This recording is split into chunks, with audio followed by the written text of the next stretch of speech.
Chapter 12 Adverbs. Looking around. In this chapter, we will learn about adverbs and different kinds of adverbs.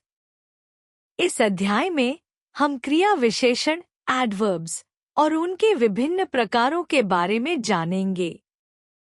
Definition. The words that describe or tell us more about the verbs, adjectives, or other adverbs in a sentence are called adverbs. वे शब्द जो वाक्य में क्रिया, verb, विशेषण, adjective या अन्य क्रिया विशेषण, adverbs के बारे में अधिक जानकारी देते हैं, उन्हें क्रिया विशेषण कहते हैं. Read the following sentences. He sings melodiously. वह मधुर आवाज में गाता है. यह वाक्य sing, गाना, क्रिया को melodiously के द्वारा वर्णित करता है. My sister held my hand softly. मेरी बहन ने मेरा हाथ धीरे से पकड़ा.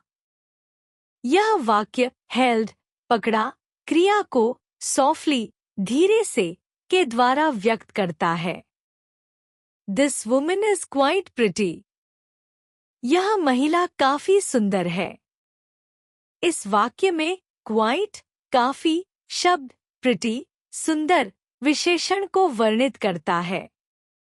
अनंत ran very fast and won the race. अनंत बहुत तेज दौड़ा और दौड़ जीत गया.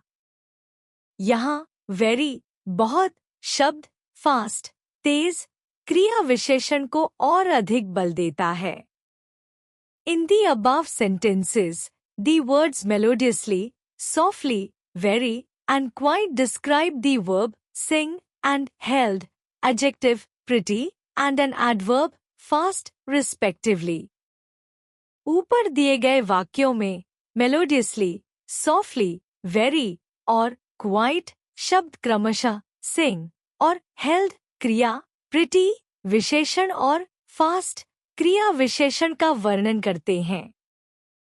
यह वाक्य यह बताता है कि क्रिया विशेषण adverbs वाक्य के विभिन्न भागों जैसे क्रिया, verbs, विशेषण, adjectives और अन्य क्रिया विशेषण adverbs को अधिक स्पष्ट और वर्णनात्मक बनाते हैं. Types of adverbs. Adverbs. Adverb of manner, adverb of place, adverb of time, adverb of frequency, adverb of degree. एक adverb of manner, क्रिया के प्रकार का विशेषण. An adverb which tells us how an action takes place is called an adverb of manner. वह क्रिया विशेषण जो बताता है कि कोई कार्य कैसे हुआ, उसे adverb of manner कहते हैं. Examples. टीना danced gracefully. टीना ने बहुत सुंदरता से नृत्य किया.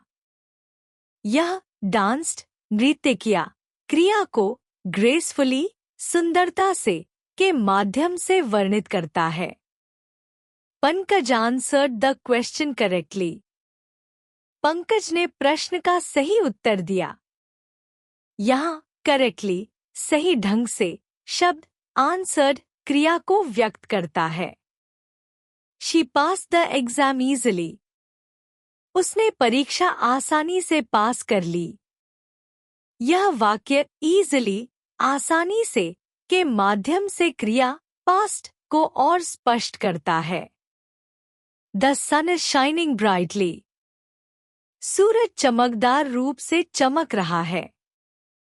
इस वाक्य में brightly, चमकदार रूप से, शब्द shining, चमकना, क्रिया का वर्णन करता है. In the above sentences, the colored words answer the question how, danced how, answered how, passed how, and shining how. ऊपर दिए गए वाक्यों में रंगीन शब्द कैसे का उत्तर देते हैं. कैसे नाचा, कैसे उत्तर दिया, कैसे पास हुआ और कैसे चमक रहा है. The adverbs of manner are also called how adverbs. क्रिया विशेषण जो कैसे प्रश्न का उत्तर देते हैं, उन्हें how adverbs कहा जाता है. Adverb of place, स्थान का क्रिया विशेषण. An adverb which tells us where an action takes place is called adverb of place. वह क्रिया विशेषण जो यह बताता है कि कोई कार्य कहाँ होता है, उसे स्थान का क्रिया विशेषण adverb of place कहते हैं. Examples. Pinky is sitting near me. Pinky मेरे पास बैठी है. Near, पास, शब्द कहाँ बैठी है का उत्तर देता है. They traveled down the mountainside. वे पहाड़ी के नीचे की ओर यात्रा कर रहे थे. Down, नीचे, शब्द कहाँ यात्रा कर रहे थे का उत्तर देता है. The birds flew away. पक्षी उड़कर दूर चले गए. Away, दूर, शब्द कहाँ उड़ गए का उत्तर देता है. I cannot find them anywhere. मुझे वे कहीं नहीं मिल रहे. Anywhere, कहीं, शब्द कहाँ नहीं मिल रहे का उत्तर देता है. In the above sentences, the colored words answer the question where, sitting where, traveled where, flew where, and find where. ऊपर दिए गए वाक्यों में रंगीन शब्द कहाँ का उत्तर देते हैं. कहाँ बैठी, कहाँ यात्रा की, कहाँ उड़े और कहाँ ढूंढा. यह वाक्य यह दर्शाते हैं कि स्थान के बारे में बताने वाले क्रिया विशेषण एडवर्ब ऑफ प्लेस कहाँ संबंधित प्रश्न का उत्तर देते हैं. The adverbs of place are also called where adverbs. स्थान के बारे में बताने वाले क्रिया विशेषण को where adverbs भी कहा जाता है. Adverb of time, समय का क्रिया विशेषण. An adverb which tells us when an action takes place is called adverb of time. वह क्रिया विशेषण जो यह बताता है कि कोई कार्य कब होता है, उसे समय का क्रिया विशेषण adverb of time कहते हैं. Examples. She will meet me tomorrow. वह मुझसे कल मिलेगी. Tomorrow, कल, शब्द कब मिलेगी का उत्तर देता है. I have to go now. मुझे अभी जाना है. Now, अभी, शब्द कब जाना है का उत्तर देता है. I will try to complete this work soon. मैं यह काम जल्द ही पूरा करने की कोशिश करूंगा. Soon, जल्द ही, शब्द कब पूरा करूंगा का उत्तर देता है. Yesterday Akshay was not well. कल अक्षय ठीक नहीं था. Yesterday, कल, शब्द कब ठीक नहीं था का उत्तर देता है. In the above sentences, the colored words answer the question when, meet when, go when, complete work when, and not well when. ऊपर दिए गए वाक्यों में रंगीन शब्द कब का उत्तर देते हैं. कब मिले, कब गए, काम कब पूरा किया और कब ठीक नहीं था. यह वाक्य यह दर्शाते हैं कि समय के बारे में बताने वाले क्रिया विशेषण एडवर्ब ऑफ टाइम कब संबंधित प्रश्न का उत्तर देते हैं. The adverbs of time are also called when adverbs. समय के बारे में बताने वाले क्रिया विशेषण को when adverbs भी कहा जाता है. Adverb of frequency, आवृत्ति का क्रिया विशेषण. An adverb which tells us how often something occurs is called adverb of frequency. वह क्रिया विशेषण जो यह बताता है कि कोई कार्य कितनी बार होता है, उसे आवृत्ति का क्रिया विशेषण adverb of frequency कहते हैं. Examples. My father reads newspaper daily. मेरे पिता रोज अखबार पढ़ते हैं. Daily, रोज, शब्द कितनी बार पढ़ते हैं का उत्तर देता है. We should always speak truth. हमें हमेशा सच बोलना चाहिए. Always, हमेशा, शब्द कितनी बार बोलना चाहिए का उत्तर देता है। She is often late for school. वह अक्सर स्कूल के लिए देर करती है। Often, अक्सर, शब्द कितनी बार देर करती है का उत्तर देता है। Laborers get paid hourly. मजदूरों को प्रति घंटे भुगतान मिलता है। Hourly, प्रति घंटे, शब्द कितनी बार भुगतान मिलता है का उत्तर देता है। In the above sentences, the colored words answer the question, how often, reads how often, speak truth how often, late how often, and paid how often.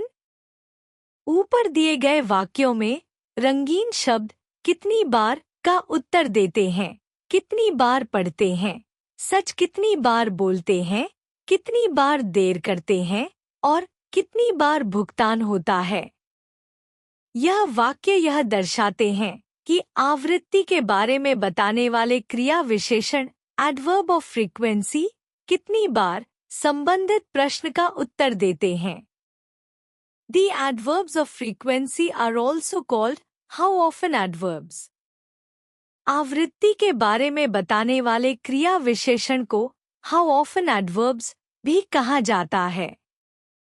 Adverb of degree.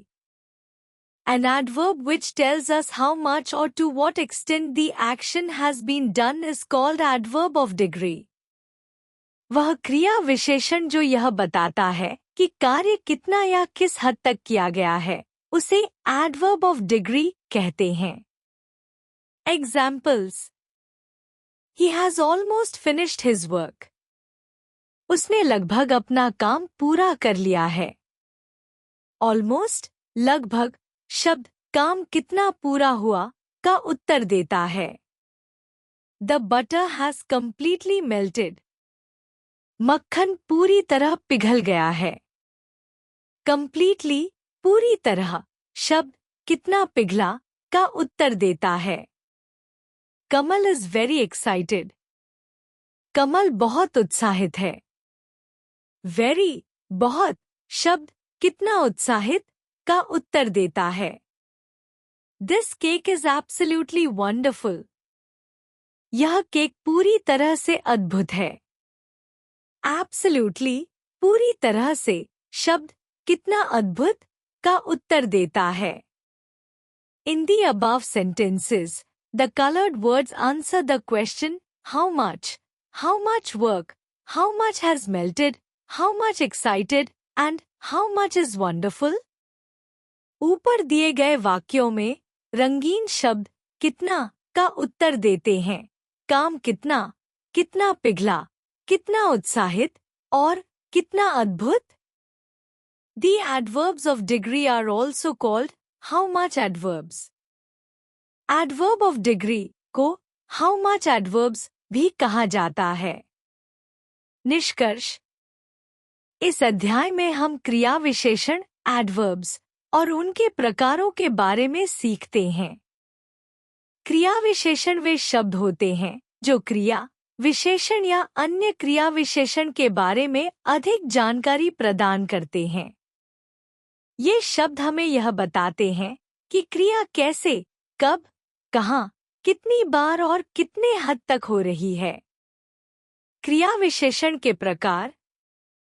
Adverb of manner, किस प्रकार का क्रिया विशेषण यह क्रिया के होने के तरीके को बताता है। उदाहरण, शी डांस्ड ग्रेसफुली, वह सुंदर तरीके से नाची।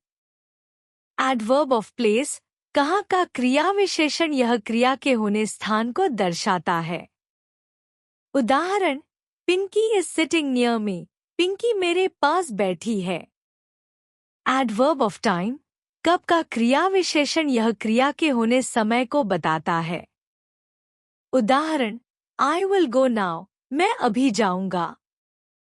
एडवर्ब ऑफ फ्रीक्वेंसी, कितनी बार का क्रिया विशेषण यह बताता है कि कोई कार्य कितनी बार हो रहा है। उदाहरण, my father reads newspaper daily, मेरे पिता रोज समाचार पत्र पढ़ते हैं। एडवर्ब ऑफ डिग्री, कितनी सीमा तक का क्रिया विशेषण यह बताता है कि क्रिया कितनी हद तक हो रही है। उदाहरण, He is very excited. वह बहुत उत्साहित है। इस प्रकार क्रिया विशेषण वाक्य में क्रिया की प्रकृति, समय, स्थान, आवृत्ति और सीमा को स्पष्ट रूप से बताने में मदद करते हैं।